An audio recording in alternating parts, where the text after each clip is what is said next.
Hello, hi, it's Fiona here. Wednesday has arrived again. I'm doing today's live and wanted to discuss a topic that I suppose is a national topic for many people who, as you know, schools have opened this week and children are returning back, and the transition of children going back into different years and different stages of their schooling. Now, I've interestingly enough just come off of a BBC 5 live radio show talking about schools reopening and how parents feel or maybe feeling about children going back to school. And what was interesting about those that were phoning in and discussing was everybody's kind of different worry and concern, but also the fact that households are very different, and how I think a lot of people were thinking, well, how is it that it's just become a bit of a one size all approach to children going back to school? So hello everyone that's on the live, and if you have I don't know, children that may be going back to school or children who may be just starting school, because let's keep a lot of children who may have finished nursery, and I know a number of little ones who was in nursery and probably didn't get to say proper goodbyes or have their graduation, which they normally would have, and now is going into school.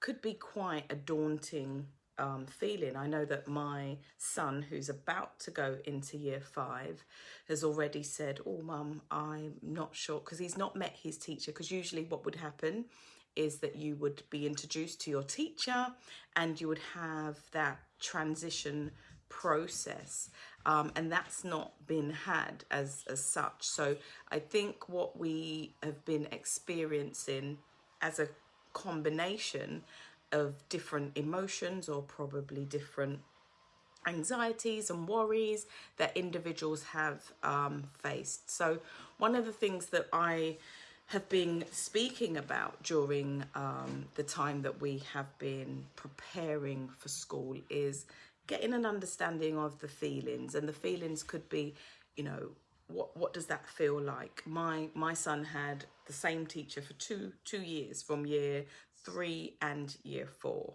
So it's going to be quite different and quite daunting that he now goes back to school after not being there for 6 months and is being introduced to a different teacher who he's not familiar with.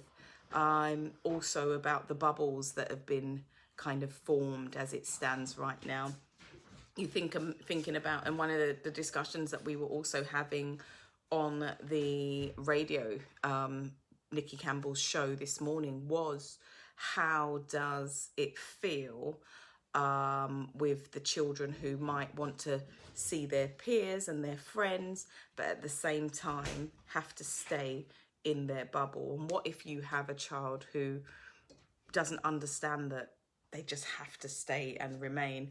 And it'll be interesting to hear how other people are preparing their children, or how they're feeling, and what does it feel like. And I think as parents, we are all going through a different stage of probably emotions and how we are preparing ourselves. I know for me, last night I realized that there was some information that came through on email from the school that I hadn't responded to, and I was like, oh, I need to respond to this email, and I need to fill out this group agree or class agreement that I have to sign, and I have to read some information. So I mean, from a parent perspective, it feels very overwhelming, and I'm sure equally for those who have little ones. I think we're all kind of thinking, right, we need to get back to normality. We need our children to have a routine again and a structure and be back into the learning environment. And I know that there's some people that have actually realized, oh, I don't mind homeschooling. I'm coping quite well and I can manage. And I think some people have probably learned a lot more about maybe their tolerance and their patience and what they can actually manage and juggle within their household. And one of what I think is really interesting is that if we look at this holistically, it means that we recognize that households, families, people's circumstances, whether it be work arrangements, whether it be where you live, we know that there's some children who have been cooped up for 6 months. Yes, they probably will be able to get outside, but in terms of having the space within their homes, and this is something that we've noticed a lot more as a result of the lockdown, that people are living in different conditions. Some are not even suitable, which has had an impact on their well-being, their emotional state, how they feel, how they parent, you know, the tolerance and patience that we've all had to exercise with our children. And yeah, just wanted to bring and highlight the fact that we are all going to go into a different time of the year now. We're now in September, believe it or not. I remember when we began these, we look at where we were back in March to where we are now, massively different. And I suppose we have all had different experiences, different kind of coping mechanisms. Some of us have managed to get away for a while. You saw me last week when I was in Lightwater Valley, having a bit of a break. The weather wasn't great, by the way. It shined, then it rained, then it shined, but the children had an amazing time. And I think it was important to also recognize that children do need to have enjoyment, you know, regardless of what is happening around us, that we cannot control. The only thing we can control is how we respond, how responsible we are. And that is, we know there's going to be a very new norm. I suppose the playground will be very different to what it once was, where we probably would go back and greet all our mum friends and dad friends that we once would. And now that it's not going to kind of be like that, people will be a bit like, oh, hi, you know, from a distance. And it might seem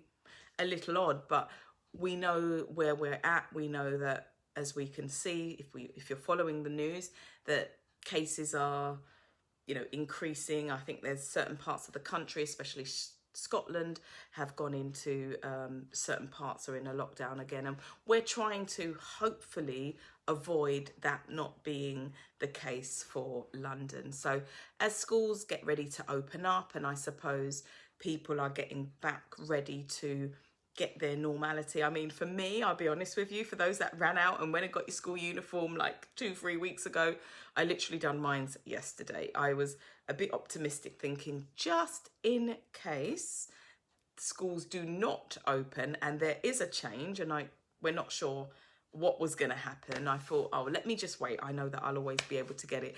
And luckily enough for me, I was still able to get the sizes and what I needed. So I'm really grateful for that. I probably was cutting it a bit fine, but different strokes for different folks. And for me, I'm probably more just wanting to make sure that I don't just have uniform hanging in the wardrobe when it's not going to be used. But yeah, this is where we're at. I also have a 15-year-old who's going into year 11, who I was saying on air this morning on BBC 5 Live Radio that it's quite difficult when you listen to the news and you hear that they're saying, oh, exams might be scrapped this year. And for those who have older children, teenage children who are going into like exam years, it's quite a difficult period. I must say, from a parent perspective, I do sometimes feel, gosh, you know, I have to try and stay motivated. I have to motivate these children and keep them optimistic about the future. When the government's saying, oh, we're not sure what's going to happen with exams, it makes you think, oh, okay, so what does that mean? But I think it's important, especially if you do have teenage children, to really still encourage them to not feel like it's all doom and gloom and what's the point, because you don't want to kind of, you know, have demoralized, demotivated children. They've still got their whole lives ahead of them, and as much as things are uncertain at the moment because we have a pandemic that none of us could control, it's vitally important that we still try to keep the morale of our families, of our household, of our children, you know, of ourselves as well, especially for those who are maybe parenting alone and are trying to just stay motivated, because motivation right now is something that you have to really, I suppose, dig deep for, you know, really fight for. So if it's something that you're really fighting for in your household, I mean, I get my children to write affirmations. I've just actually ordered a really lovely book online for my daughter, because I thought, you know what, if I give her some tools where she can start to journal and just kind of remind herself that, you know, the future, she has that control of how she responds to situation, and all about mindset and personal development. I think it's going to be fundamentally important. And I'm a personal development, yay, lively to hear, Boya. I'm a personal development guru when it comes to kind of, you know, understanding that it's all about mindset. It's all about what we give energy to and what we focus on and where we kind of want to put our minds, you know, because the mind will wander. And if we're feeding ourselves too much news, or we're feeding ourselves too much social media that is scaremongering us, naturally we're going to be walking around with all this anxiety, with all this worry, when if you center yourself and stay calm and a little bit more focused on what's within my power. What's within my power is, yesterday I decided to go and get some school uniform. This morning I have some paperwork to sign, which is my son's agreement to get back to the school. There's a few bits and bobs that need to be done before the winding down early. So for those of us that have been trying to get the children to bed earlier, because we know that this week was coming up, let me know how that's going, because at 9 o'clock I'm still saying, can you go to bed, please? It's time to go to bed. And I think we're all going through a different stage of trying to wind them down. But just wanted to bring this to light, just to reassure and let you know that, you know, as parents, we are all in this together. There's so much different things stimulating us right now, and what we need to do is still exercise control. Exercise, okay, how do I now kind of continue as normal, but remember that things are going to be happening and we're moving into just a new season. So as we do enter into this new season, it's what, the 2nd of September today, we're last quarter of the year. As you blink, we'll be planning Christmas, and you've probably seen in the shops Christmas decorations already coming out. So let's just try and stay encouraged. Let's support one another. Let's also kind of share ideas and share some tips. If you do have things that are working in your household that you think, actually, this will be something really useful to pass on to others, then do share, because I think we're all trying to put together a toolbox of resources to say, right, that worked tonight, it might not work tomorrow, but you know what, I can pass it on. So whatever tips you do have, please do share them, please do pass them on. And as your children do get ready to enter into this new phase and enter into schools, you know, see how you go about reassuring them. And if you've got any kind of information that you would like to share, please do post and share as well. We'll be back next week, Wednesday, with an update. Stay safe and look forward to tuning in next week.